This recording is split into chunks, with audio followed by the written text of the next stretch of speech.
útil. Ele gastou o seu corpo e deixou gastar a sua carcaça, a sua estrutura, mas caminhando com Deus na terra e com os seus olhos voltados para o céu. É preciso entender que o entendimento é do Antigo Testamento. Então as enfermidades não foram vencidas ainda na cruz do Calvário. Mas mesmo que a vitória foi declarada na cruz do Calvário, nós enfrentamos alguns embates, algumas dores, alguns gemidos, algumas tribulações. Mas o mais maravilhoso de entender nesta vida, desta jornada longa que nós vivemos aqui na terra, é que melhor é padecer pelo bem do que pelo mal. Melhor é cansar, melhor é deixar ser gastado fazendo aquilo que é útil, aquilo que é produtivo, aquilo que é edificante, aquilo que glorifica o nome do Senhor, do que terminar os dias padecendo, cansado, fadigado, desgastado, e olhando para trás entender que não deixou-se um legado, e chegar à conclusão que a vida, o que se sobrou foi de um corpo cansado, vencido e cheio de enfermidade, porém por dentro vazio de um histórico, de uma biografia, de um relacionamento com Deus. O apóstolo Paulo vai dizer que ainda que esse corpo exterior se corrompa, a matéria se destrua, ela entra no processo de validade, de vencimento. Contudo, eu não posso me esquecer que o meu interior precisa se renovar dia após dia. E quando a gente olha para esse entendimento, a gente vai encontrar alguns homens de cabelo branco, alguns heróis da fé, alguns pais espiritual que a gente encontra ao longo da jornada, e a gente percebe que fisicamente já não tem mais a força da juventude. A gente tem que concluir que fisicamente já não tem mais aquela mesma pegada para pregar e falar com energia. Porém, cada cicatriz, cada ruga é marcada por uma trajetória de alguém que andou com Deus, fazendo a diferença e cumprindo o seu propósito. Quem sabe eu estou falando com pessoas que se enquadram com a figura desse profeta. Você é alguém que está marcado pelo tempo. Você já não é mais aquele garoto de 18, de 20, de 25, de 30. Os anos se passaram, mas você pode fazer como o apóstolo Paulo: olha, eu estou chegando perto de terminar a minha carreira, mas a minha fé está viva. Eu estou mais perto de terminar a minha jornada, mas eu estou agarrado na promessa de que até os velhos darão frutos, e frutos viçosos nos átrios do Senhor. Os anos estão se passando, mas eu sou feliz porque a minha vida tem sido útil para o propósito da propagação do Evangelho. Você pode dizer amém? Mas triste é chegar à conclusão de que os anos se passaram e nenhuma alma ainda foi alcançada para o Senhor. Triste, vamos dizer vergonhoso, porque é uma vida de oportunidades, de desfrutar da presença e da condução, da inspiração do Espírito Santo, e chegar à conclusão que não fizemos nada com este poder, não usamos desse poder, não desfrutamos, não aproveitamos de forma legal deste poder que sempre esteve diante de nós.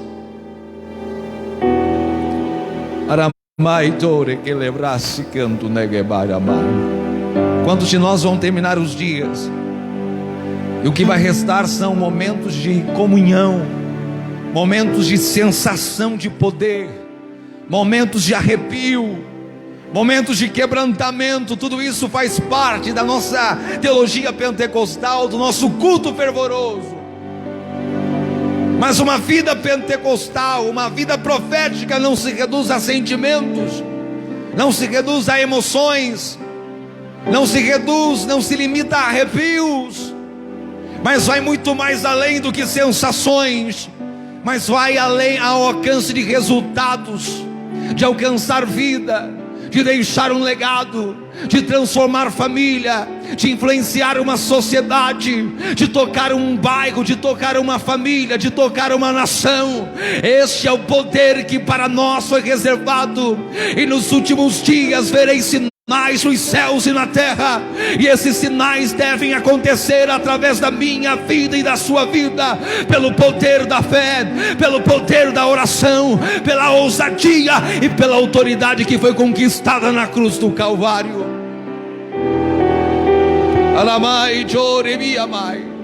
Alguém poderia dizer, mas olha que fim triste levou o grande profeta.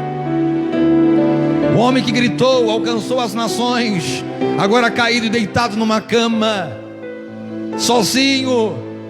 O homem das multidões, isolado num quarto frio. O homem cercado por multidões, agora não tem ninguém para lhe servir.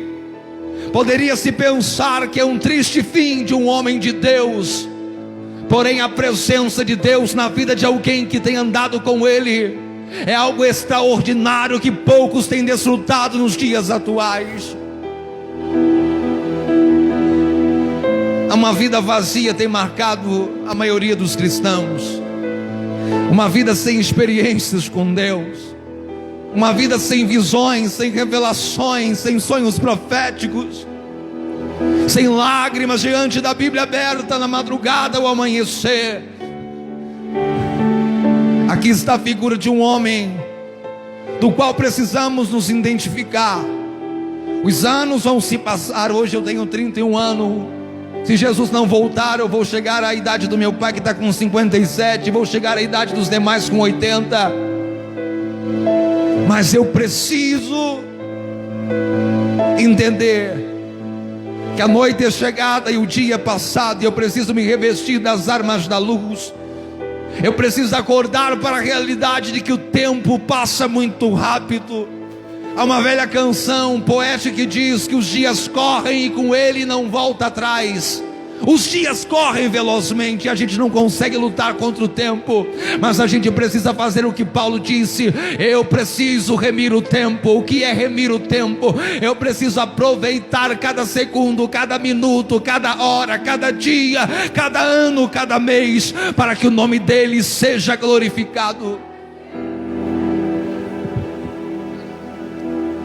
A minha vida não pode ser marcada apenas por meras conquistas humanas. Conquistar uma casa é bom, Deus seja louvado. Eu preciso sair do aluguel e vou sair do aluguel. A vida não pode ser marcada apenas por conquistas terrenas. Mas agora eu tenho uma família, agora eu tenho filhos lindos, agora eu tenho uma empresa, agora eu tenho uma mega empresa. Tudo isso faz parte da conquista. Mas existe uma conquista que não termina, que não tem fim, que a traça e o ferrugem não consome. É uma conquista ministerial, é uma conquista espiritual. Viver uma vida fluindo no poder do Espírito é viver uma vida cheia dos dons espirituais, é viver uma vida cheia de intimidade com Deus. Isso ninguém tira, isso não tem dinheiro que pague. Bendito seja o Senhor.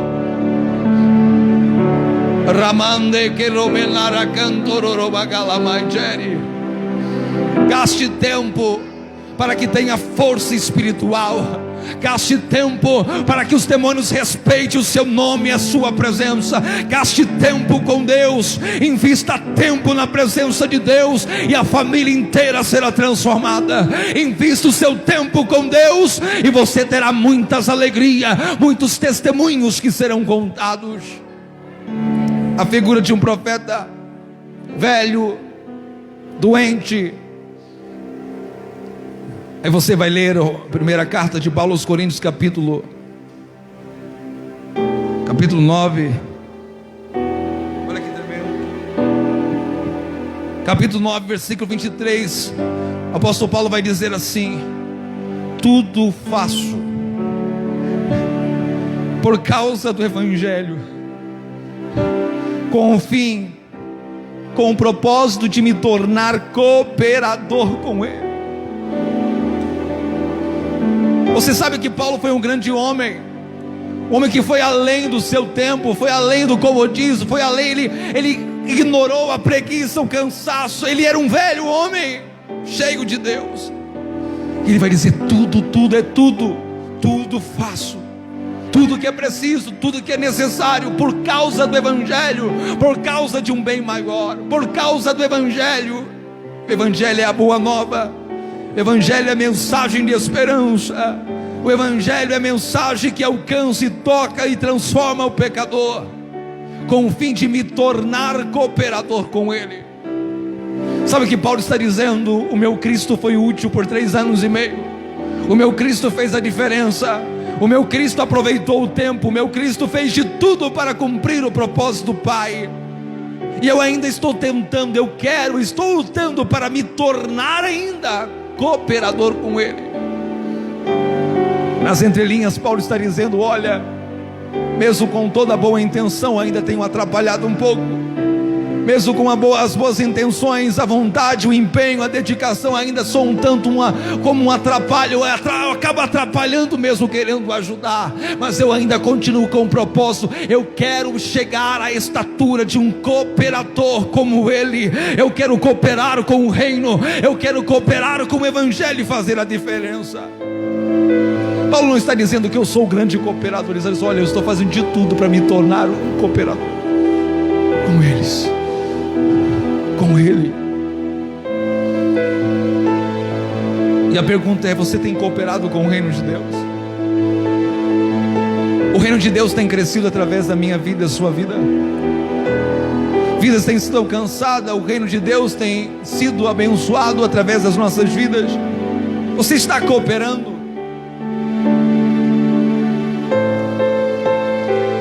Se é $1, se é R$2, você pode investir mais. Se é 15 minutos de oração, você pode investir mais. Você pode ir mais. Você pode ir além, a fim de se tornar cooperador com Ele.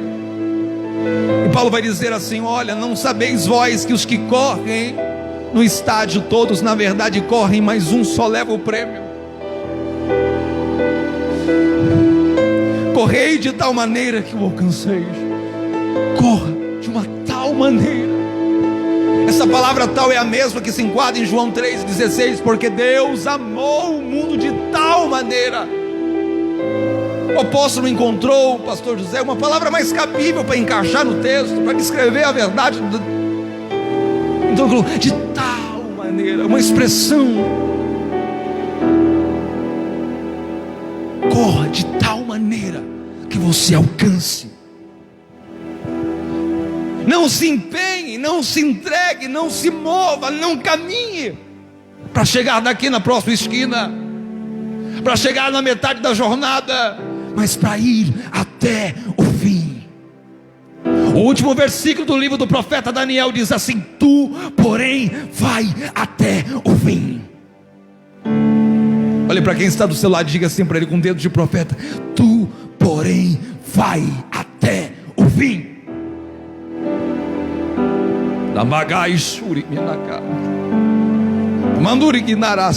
De tal maneira que alcanceis. Leia a Bíblia de uma tal maneira, tão intensa, tão profunda, que você alcance mais entendimento. Eu tinha tanta vontade de pregar sobre o livro, alguma coisa, algum texto, usar alguma referência do livro de Jó, na minha adolescência, dos 13, 14 anos, quando comecei a pregar.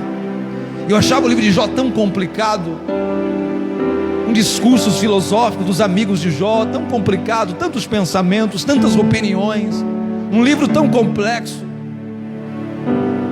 Eu tive que decidir ler a primeira vez por completo, e eu li 2 vezes, 3 vezes, já passou das 30 vezes que eu li o livro de Jó. E vou dizer para você que agora está mais fácil de entender o livro de Jó. Eu tenho lido de uma tal maneira que eu compreenda melhor o que cada um quer dizer, cada um dos personagens, o que Deus tem a dizer para mim.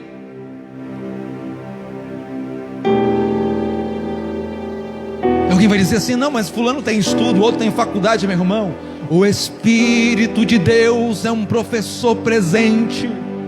Como diz alguns de forma poética, este é o único livro no qual você lê com a presença do autor do seu lado.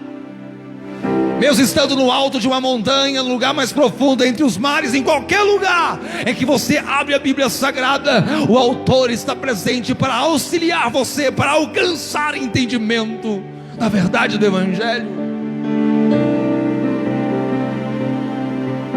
Alguém vai dizer, mas eu leio a Bíblia e não entendo. Leia de novo. Mas eu li de novo e não entendi. Leia de novo. Você tem a vida inteira para entender. Muitas coisas você já entendeu. As que você ainda não entendeu, não desista. Se empenhe um pouco mais, corra um pouco mais, para chegar no propósito, para alcançar a linha de chegada. Corra de tal maneira que você alcance o propósito.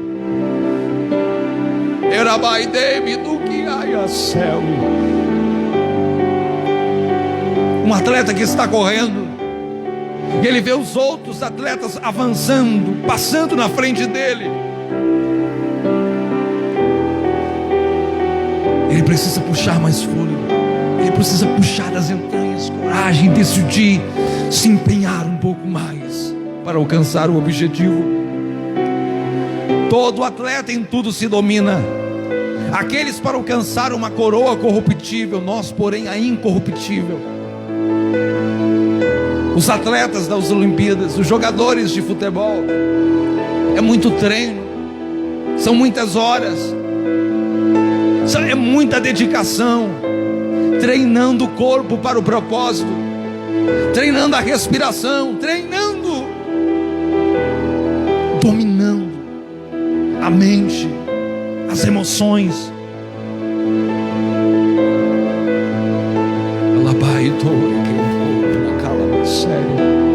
Você pode entrar no consultório de um médico, 15 minutos de consulta, e você vê aquele carro importado no estacionamento, uma consulta tão rápida e um preço tão caro da consulta, e você dizer assim, poxa, mas é tão fácil assim?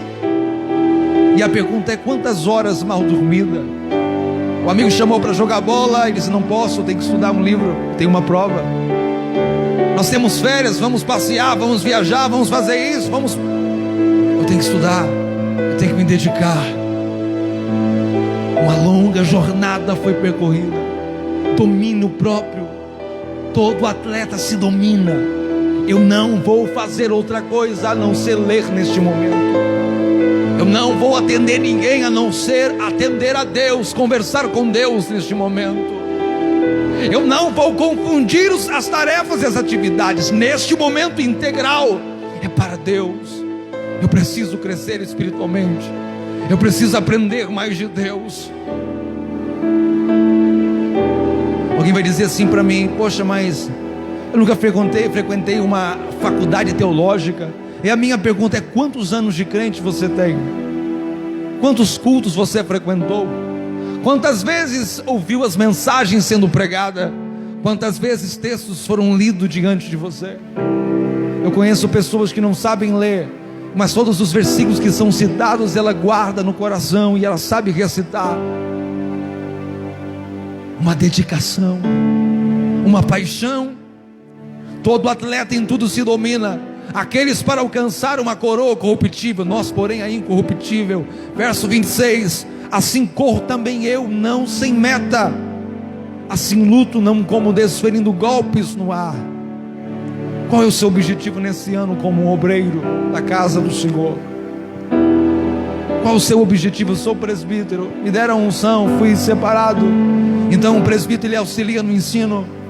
O presbítero auxilia, mas alguém vai dizer, poxa, como Moisés, mas eu sou pesado de língua, eu sou péssimo de comunicação. Com Deus não tem desculpa. Deus disse assim, olha, quem foi que fez a boca? Quem foi que fez a língua? Quem foi que fez o ouvido? Se Deus lhe deu o desafio, se Deus lhe ungiu, se Deus lhe separou, então você tem uma tarefa neste ano, estudar um pouco mais. Mas eu sou chamado para evangelista. Então esse é o ano de ganhar almas, de buscar estratégias, de pedir para Deus discernimento, dizer, Deus me ensina como alcançar vidas. Por onde eu começo?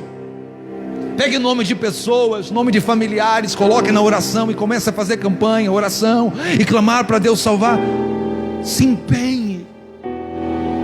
Você tem um chamado, você tem uma tarefa, você tem um serviço. Você tem hora para cumprir. Quando você é contratado numa empresa para trabalhar, tem hora para chegar, tem hora para sair. A gente faz por causa do salário. Mas as coisas de Deus, pai, não tem um salário, não precisa bater cartão. Quando a gente acorda de manhã, a gente não pode se esquecer: eu não sou apenas um segurança, não sou apenas o dono de um pequeno negócio, não sou apenas um pai de família, eu sou um pregador do Evangelho, eu sou um pastor, eu sou um auxiliar. Eu preciso cumprir o meu papel nesse dia. Seja qualquer uma das funções ministeriais, cada um de nós precisa tomar para si esta responsabilidade. Nesse ano eu tenho um objetivo, eu preciso estabelecer uma meta, eu preciso estabelecer um objetivo. Neste ano eu vou ganhar pelo menos uma alma para Jesus. Nesse ano eu vou ler a Bíblia pelo menos uma vez, ou pelo menos o Novo Testamento. Esse ano eu vou ler pelo menos um livro, vou comprar um livro e vou ler. Esse ano eu vou orar pelo menos meia hora por dia. Determine o horário, determine o momento certo. Se organize para estar naquele lugar com Deus, a sós com Deus. Porque todo atleta se domina, se organiza. Todo atleta tem regras, tem objetivo, tem planejamento. Porque ele tem um sonho de ganhar aquele prêmio, de pegar aquela medalha, de subir naquele pódio, de chegar até o fim. A unção de Deus não vem para nos enfeitar. A unção de Deus não nos vem para ter uma boa performance. Não nos deixa para ficar, sabe, uma boa performance. Não, a unção de Deus é como um fogo que queima dentro de nós, para não nos deixar inquietos. Nos deixando inquietos,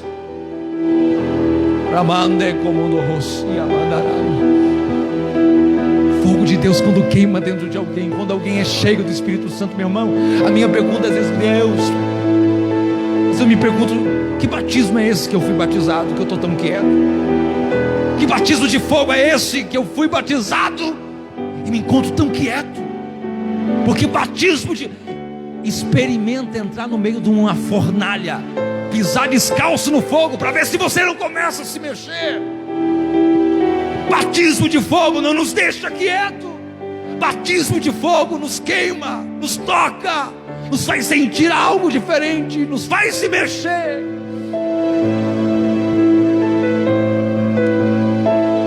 Eu vi uma pessoa um dia dizer assim: mas a sua igreja ela é pentecostal? Eu falei: por quê? Tem pentecostal na placa? Eu falei: mas por quê? Pessoas que não têm... O que significa ser pentecostal para você? Mas que sentido tem ser pentecostal? O entendimento é ser cheio do Espírito Santo, é crer que Jesus cura, que Jesus batiza, que Jesus salva, e breve Ele voltará. É o básico. Os nossos pioneiros da fé não tinham muito entendimento teológico, não tinha muita profundidade na Bíblia, mas eram 4 pilares do pentecostalismo: Jesus cura, Jesus salva, Jesus batiza, e breve Ele voltará. E por esse fogo se moviam. Por esse fogo, quantos entraram nas selvas, quantos entraram nas ilhas, no meio dos silvicolas, índios canibais, quanto sangue foi derramado por amor às almas, porque um fogo queimava. O profeta Jeremias vai dizer: iludido estou, iludido fiquei no conflito entre Deus e o seu chamado. Aí então ele vai dizer: ó, entranhas minhas, eu não posso ficar quieto, porque eu já ouço o som da trombeta, o alarido dos cavalos dos inimigos para invadir a terra santa. O apóstolo Paulo vai entrar na mesma linha e vai dizer: ai de mim, se não pregar o Evangelho.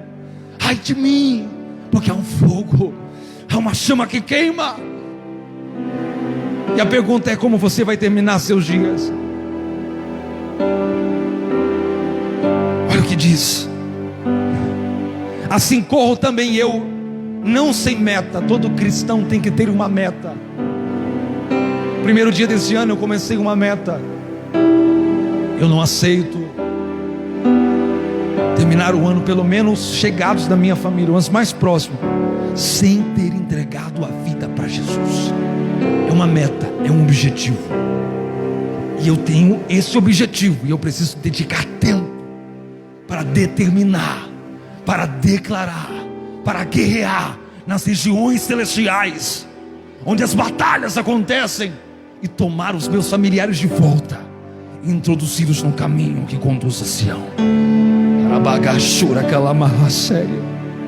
Assim como também eu, não sem meta, assim luto, não como desferindo golpes no ar. A oportunidade de pregar, eu não posso pregar como quem dá um golpe no ar, sem, igual um doido dando um golpe. Não. Deus, o que o Senhor quer falar? Qual o objetivo desta palavra? Qual a utilidade desta mensagem? É o que o Senhor quer falar ao seu povo nesse dia. Esta mensagem vai servir na prática, na vida do meu irmão. Eu não posso dar um golpe no ar, eu não posso encontrar qualquer texto e decidir qualquer mensagem. É a palavra, é o golpe certo para nocautear o diabo e os seus demônios. Quando você ora por alguém para Deus curar, não ore como quem está dando, sabe, jogando conversa ao vento. Ore com vontade, ore como se estivesse nocauteando a enfermidade. Ore com precisão, ore com energia, e diga: é agora e ponto, é hoje, hoje é o dia, a cura é agora.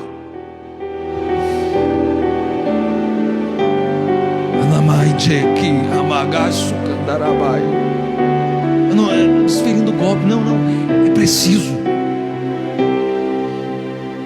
Você não está com os olhos vendados, dando soco no ar, no ringue. Você tem olhos espirituais, você tem visão de Deus, você tem sensibilidade de Deus. O inimigo não está adiantado em relação à minha vida e à sua vida. É eu e você que estamos adiantados no Espírito, estamos movidos. O diabo não vai nos pegar de surpresa, o diabo não vai nos encurralar, o diabo não vai desferir golpes e nos nocautear. Nós vamos nocauteá-los até o consumir. Mas esmurro o meu corpo e o reduzo à escravidão, para que, tendo pregado a outros, não venha eu mesmo ser um desqualificado, sofrer baixa, perda de excelência, perder a qualidade, se tornar um inferior e deixar de ser superior, perder a reputação. Olha que tremendo. Paulo está dizendo: eu me dedico, porque eu não quero estar ao nível de um desqualificado, desqualificado para o serviço, desqualificado para a função, desqualificado para a pregação do Evangelho. Eu quero estar qualificado. Porque se você tentar nocautear alguém que é superior a você, é complicado.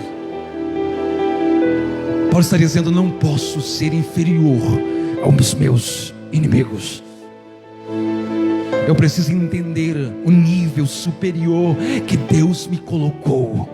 Paulo vai dizer que nós estamos assentados com Cristo nas regiões celestiais. É lá onde estão travadas as batalhas espirituais. E é lá, superior. Em nome de Jesus, você não vai olhar de baixo para cima para os teus inimigos, mas é um nível superior. A autoridade foi nos dada, mas esmurro o meu corpo e o reduzo à escravidão. Paulo está dizendo: o meu corpo quer dormir. A Bíblia vai dizer que no Getsêmani os discípulos de Jesus foram vencidos pelo sono, pelo cansaço. Tem que cuidar do corpo, tem que cuidar da saúde. Mas se a gente não cuidar, a gente cuida demais da carcaça física, terrena, passageira, e não cuidar da estrutura espiritual, que é a eterna. Alimente o seu espírito, invista na estrutura espiritual, mas esmurro o meu corpo e o reduzo, é reduzir a servidão, servo e nada mais, escravo do propósito, escravo do objetivo de Deus. Quero voltar para mim terminar. Estando Eliseu padecendo da enfermidade de que havia de morrer, Você pode pensar: poxa, mas que fim triste de um grande homem de Deus. Fisicamente está quebrado, está moído, mas espiritualmente o interior está vivo. Você não é mais o garoto de 18, de 25, de 30, mas você é alguém que cresceu por dentro, que rejuvenesceu pelo poder do Espírito, amadureceu com as lutas, amadureceu com as batalhas, e hoje você pode ter mais resultados do que quando você era jovem. Você está entendendo? Estando Eliseu padecendo da enfermidade de que havia de morrer, o rei Joás, o rei de Israel, desceu para visitá-lo. Tudo bem, não há problema algum de um rei visitar um profeta, não há problema algum de você ter intimidade, relacionamento, amizade com um profeta, mas o problema é a real motivação desta visita. A motivação que motivou o rei a visitar o profeta não foi preocupado na doença, na enfermidade do profeta, mas foi de que: se o profeta morrer, o que será de mim? É alguém que depende da espiritualidade de outro, é alguém que terceiriza a oração, é alguém que terceiriza o jejum. Ore por mim, clame por mim, peça a Deus pela minha vida. A mãezinha de cabelo branco, de joelho dobrado, não vai viver para sempre. O joelho dobrado de vovó, de mamãe, não dura para sempre. Tem gente marmanjo que já tem filho, que ainda está vivendo às custas do clamor. Que bom que está orando, mas está na hora de desenvolver os mesmos relacionamentos e ir um pouco adiante do que os nossos pais já foram. Joás, rei de Israel, desceu a visitá-lo. Chorou ele e disse: meu pai, carros de Israel e seus cavaleiros. Sabe o que o rei está dizendo?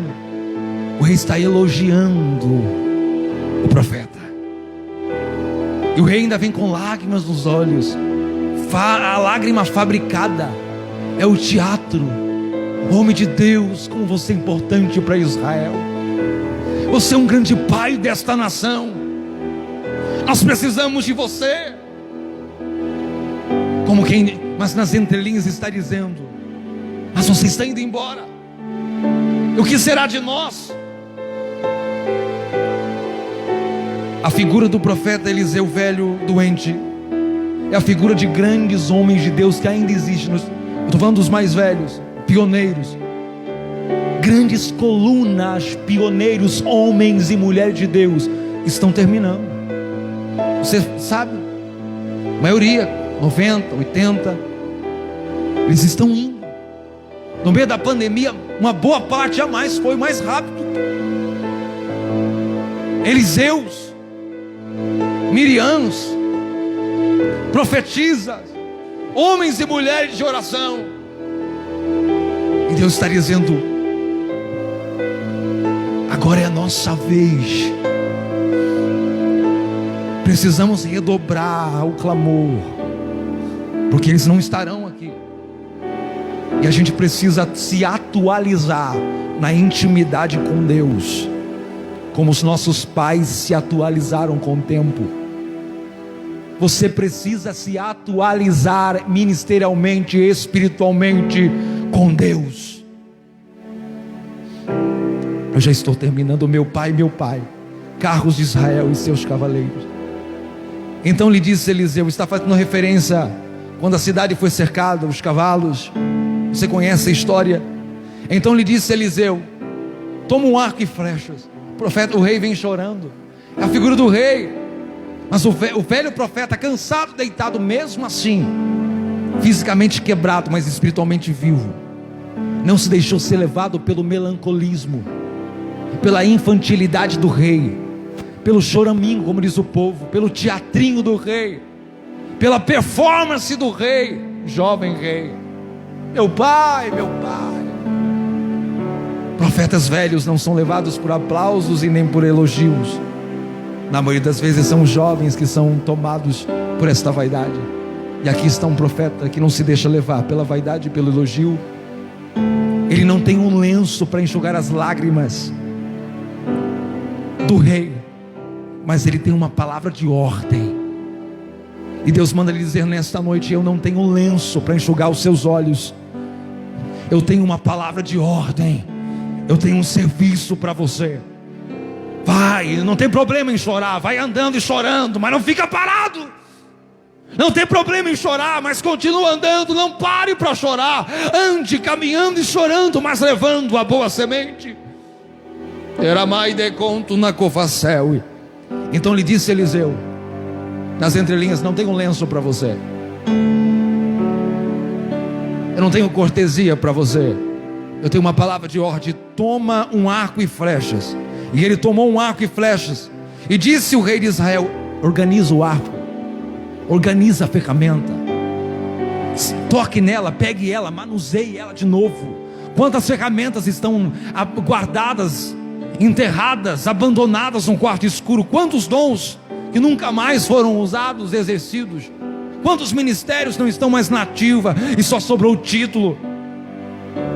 Toma um arco e flecha e retesa o arco, organiza as suas ferramentas, organiza o seu entendimento, organiza o seu conhecimento. Então o rei fez isso. Então Eliseu colocou a mão dele sobre as mãos do rei. Primeiro o profeta disse para o rei: pega a tua mão e coloca no arco, pega a tua mão e coloca na ferramenta. E depois que o rei colocou a mão dele na ferramenta, o profeta, representando Deus, colocou a mão dele sobre a mão de alguém que está com a mão na ferramenta. Neste ano Deus vai prosperar você, mas não tire a sua mão da ferramenta. Neste ano Deus vai abençoar seu casamento, vai abençoar sua vida financeira, mas não tire as suas mãos do propósito, do serviço. Olha lá. E disse: abre a janela para o oriente. E ele abriu. Disse mais Eliseu: atira. E ele atirou. Então prosseguiu: flecha da vitória. Olha lá, vitória do Senhor contra os sírios. Você vai ferir os teus inimigos até consumir. Diga assim: eu vou ferir os meus inimigos até os consumir, até não haver mais memória e registro deles. É a palavra de ordem, é a palavra profética, é a palavra que garante, é a palavra que abençoa, a palavra que inspira confiança, é a palavra que inspira paz, e você parte para o serviço. E disse ainda: toma as flechas. Abriu a janela, abriu a visão, se organizou, colocou a mão na ferramenta. Disse ainda: toma as flechas. Ele usou só uma. Pegue elas de novo, pega as flechas. E ele as tomou. Então disse ao rei de Israel: atira contra a terra. Ele as feriu quantas vezes? 3 vezes, e cessou. Você precisa plantar os seus objetivos. Amacanto romântico. Atirar na terra é marcar a terra, é marcar o tempo, é marcar a geração, é fincar as flechas profundamente. Você só vê terra, você só vê barro, mas você vê a sua natureza, você vê as suas limitações. Terra, humus, seja humilde no propósito, não se vanglorie, porque o poder de Deus se aperfeiçoa na sua limitação e na sua fraqueza. Atire. Atirou 3 vezes e cessou.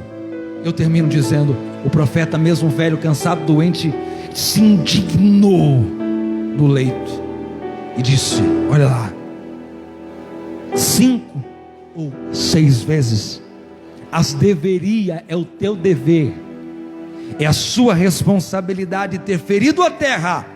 Então feriria os sírios até os consumir. Porém agora só 3 vezes os ferirás. Fique de pé, por favor. Compartilhe esta palavra. Nós vamos orar nesse momento. Fique de pé, por favor. Nós já estamos terminando. Está voltando a palavra ao nosso pastor. Organize sua vida espiritual. Temos 2 figuras: a figura do profeta, mesmo velho, cansado, mas marcado por uma história de poder, de milagre, de intimidade. Quebrado por fora, mas cheio, revestido e jovem por dentro, gastando e se deixando ser gasto.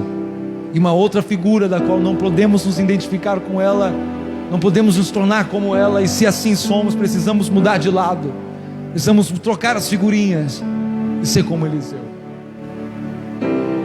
Alguém que vem e procura, dependente de oração, dependente de clamor, dependente de campanha, Não seja como o rei, só de visita em profeta,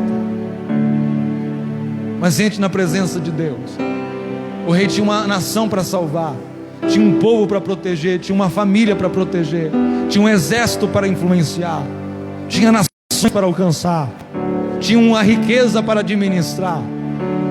E ele está aqui fingindo, fabricando lágrimas. Você pode dizer nesta noite: mas Deus entende, Deus sabe meu esforço, Deus sabe a minha dedicação, Deus sabe que melhor que muita gente, eu não tenho perdido um culto, eu estou na igreja. Como o apóstolo Paulo, você precisa correr um pouco mais. Seja esse o ano de alcançar a família, o ano de alcançar o seu sonho, o ano de você viver o propósito de Deus de uma maneira mais profunda e mais intensa. Abre as mãos nesse momento. Pai, em nome de Jesus, em nome de Jesus, eu declaro sobre a minha vida, sobre a vida do teu povo, que este ano de 2021, Senhor, seja o ano que nós vamos abrir as janelas, nós vamos descobrir os horizontes que estão diante de nós, nós vamos descobrir e reconhecer as possibilidades infinitas que estão diante de nós, de alcançar vidas, de alcançar nações, de tocar famílias, de gerar, Senhor, ó Pai, grandes transformações, impacto na sociedade, na cidade, na família. Senhor, que este ano seja o ano que a gente vai se organizar com o nosso conhecimento, com a sabedoria, com a revelação, com tudo aquilo que já recebemos do Senhor. Esse é o ano que nós vamos estar com as nossas mãos apegadas ao arco. Esse é o ano que nós vamos usar todas as nossas flechas, e até consumir todas as enfermidades, até ver todos os mendigos salvos, até ver todas as prostitutas libertas, até ver todos os drogados recuperados, a ver todas as famílias restauradas, até ver as cidades salvas, Senhor, até os consumir. Esse é o ano, Senhor, de uma libertação. Esse é o ano da flecha da vitória. Esse é o ano da flecha do livramento. Aplauda o Senhor nesta noite e compartilhe esta palavra. Deus seja louvado, bendito seja o nome do Senhor.